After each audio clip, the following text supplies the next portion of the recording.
उन नाथुराम गोडसे जी को नमस्कार है।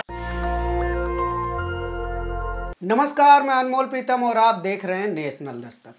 देश में इस समय हिंदू धर्म के संतों द्वारा धर्म संसद लगाए जा रहे हैं अलग अलग लोकेशन पर।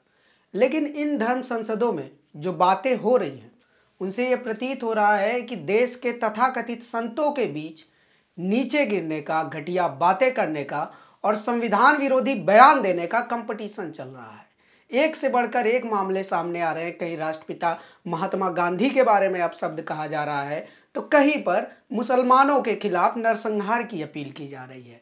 हरिद्वार धर्म संसद का मामला अभी ठंडा नहीं हुआ था कि एक नए संत के नए बयान ने फिर से मामले को तूल पकड़ा दिया और एक बार फिर से ये बहस तेज हो गई है कि क्या इस देश में अब धर्म के नाम पर अधर्म बोला जाएगा, धर्म संसदों से अधर्म के बयान दिए जाएंगे और देश में संविधान विरोधी इस तरह की गतिविधि करने वालों को लगातार छूट मिलती रहेगी। दरअसल दो धर्म संसद हुए, एक हरिद्वार में हुआ और दूसरा रायपुर में। इन दोनों धर्म संसदों की अगर आप देखें तो लोकेशन अलग अलग है लेकिन विचार एक है, संविधान विरोधी, गांधी विरोधी, अहिंसा विरोधी और सत्य विरोधी। जी हाँ, सत्य विरोधी मैं इसलिए क्यों कह रहा हूं क्योंकि इन सारे संसदों के जरिए बहुत सारे झूठ बोले जा रहे हैं। झूठ बोले जा रहे हैं मुसलमानों को लेकर, झूठ बोले जा रहे हैं संविधान को लेकर और झूठ बोला जा रहा है इस देश में गांधी को लेकर। ऐसा ही एक मामला और आया है रायपुर में, छत्तीसगढ़ में। रायपुर में 2 दिवसीय धर्म संसद लगा था। वहां पर छत्तीसगढ़ के मुख्यमंत्री भूपेश बघेल भी आने वाले थे लेकिन वो नहीं आ पाए। लेकिन वहां पे हुआ क्या ये पहले समझते हैं। वहां पे हुआ ये कि उस मंच से, जिस मंच का नाम था धर्म संसद, वहां पर अधर्म की बातें की गई, गांधी को गोली मारने वाले की तारीफ की गई और वहां पर एक संत जिसका नाम शिवचरण दास बताया जा रहा है उसने जमकर जहर उगला। पहले उसने मुसलमानों ईसाइयों के खिलाफ जहर उगला, फिर उसके बाद उसने महात्मा गांधी के खिलाफ जहर उगला और यही नहीं, उसने महात्मा गांधी की हत्या करने वाले गोडसे की तारीफ भी की। उसके शब्दों में कहें तो उसने कहा, उन नाथुराम गोडसे जी को नमस्कार है। मैं नाथुराम गोडसे को सलाम करता हूं कि उन्होंने मोहनदास करमचंद गांधी की हत्या की। सोचिए, एक संत जिसने भगवा वस्त्र पहना हुआ है, गले में रुद्राक्ष है, हाथों में रुद्राक्ष है, लेकिन उसकी वाणी में एक हत्या करने वाले के लिए तारीफ और सलाम है। और यह सब कुछ उस देश में हो रहा है जिस देश के लोग महात्मा गांधी को महात्मा कहते हैं, राष्ट्रपिता कहते हैं। इस बयान के देने के बाद वहां पर जितने बैठे लोग थे सब लोग तालियां बजा रहे थे। मंच तालियों की गड़गड़ाहट से गूंज उठा। देखते ही देखते वीडियो सोशल मीडिया पर आया और सोशल मीडिया पे वायरल होते ही इस वीडियो पर लोगों की तीखी प्रतिक्रिया आई।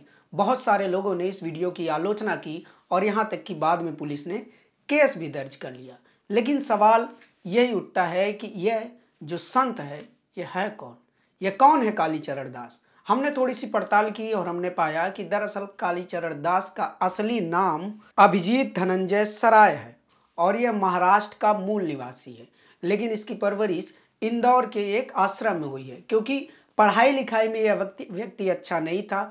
कक्षा 8वीं तक इसने पढ़ाई की, इसका पढ़ाई में मन नहीं था तो इसके माँ बाप ने इसके मौसी के घर इंदौर में भेज दिया। फिर इंदौर में एक आश्रम के जरिए इसकी परवरिश हुई और वहाँ पर इसको एक नया नाम दिया गया जिसका जो नाम रखा गया कालीचरण दास।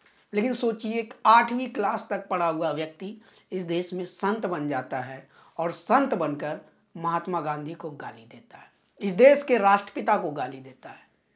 और ये पहली बार नहीं हो रहा है, ऐसा हरिद्वार में भी हो चुका है।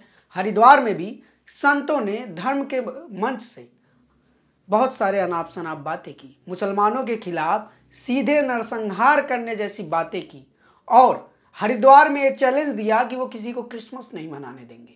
पिछले एक हफ्ते से ये भी विवाद है कि क्रिसमस को लेकर लगातार कई जगहों पर क्रिसमस के कार्यक्रम रोके गए। बजरंग दल ने हरियाणा के 2 अलग अलग लोकेशन पर क्रिसमस की पूजा कर रहे लोगों के पूजा में व्यवधान डाला और वहां पर जय श्री राम जैसे नारे लगाए और हनुमान चालीसा का पाठ किया। किसी दूसरे धर्म के कार्यक्रम में घुसकर इस तरह की बातें करने की इजाज़त इस देश का संविधान तो नहीं देता, लेकिन कुछ लोग हैं जो अपने आप को संविधान से ऊपर समझते हैं और ऐसे लोगों को सह दिया जा रहा है। अभी तक भी कोई कार्रवाई नहीं हुई है और किसी की गिरफ्तारी नहीं हुई है हरियाणा वाले मामले में। लेकिन एक अच्छी खबर यह है कि हरिद्वार धर्म संसद जिसको कहा जा रहा है, लेकिन दरअसल वो एक अधर्म संसद था और वहाँ पर जो लोग भगवा रूपी संत के रूप में वहाँ पर भाषण दे रहे थे और उनकी बातों का अगर हम आकलन करें तो हम पाएंगे कि यह भाषा किसी संत की नहीं हो सकती। यह भाषा किसी गुंडे की हो सकती है, किसी मवाली की हो सकती है, किसी आतंकी की हो सकती है, लेकिन संत की तो कतई नहीं हो सकती। उस पर एक सुखद खबर आई है कि हरिद्वार पुलिस ने 2 और लोगों के खिलाफ अब नामजद केस दर्ज कर लिया है। पहले वसीम रिजवी का सिर्फ नाम था, लेकिन अब 2 और उसमें नाम जुड़ गए और उन 2 नामों को मैं आपको बता देता हूँ। महामंडलेश्वर धर्मदास और महामंडलेश्वर अन्नपूर्णा भारती। इन पर आईपीसी की धारा 153A के तहत केस दर्ज हो गया। अब बेशर्मी देखिए, बेशर्मी यह है कि केस दर्ज होने के बाद भी जूना अखाड़े के महामंडलेश्वर यति नरसिंहानंद गिरी, जिसकी अध्यक्षता में हरिद्वार का धर्म संसद हुआ था, वो कह रहे हैं कि सरकार हिंदुओं को चुप कराना चाहती है।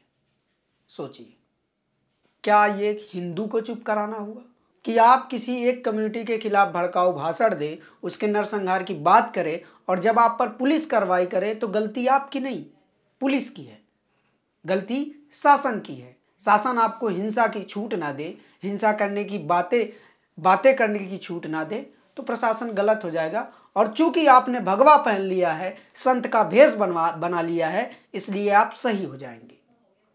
भगवा पहन लेना संत होने की निशानी नहीं है। संत होना किसी चोले का मोहताज नहीं है। अगर कोई संत है तो वो चीज़ उसके विचार में आएगा, वो चीज़ उसके चरित्र में आएगा, वो चीज़ उसकी चाल ढंग में आएगा।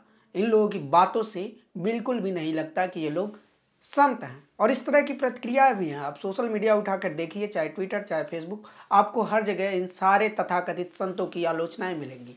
लोगों ने यहाँ तक कि कहा कि ये सारे भगवाधारी गुंडे हैं और संतों के नाम पर हिंदू धर्म के लोगों को बहका रहे हैं। एक बात और चलाई जा रही है, वो बात यह है कि हिंदू धर्म खतरे में है।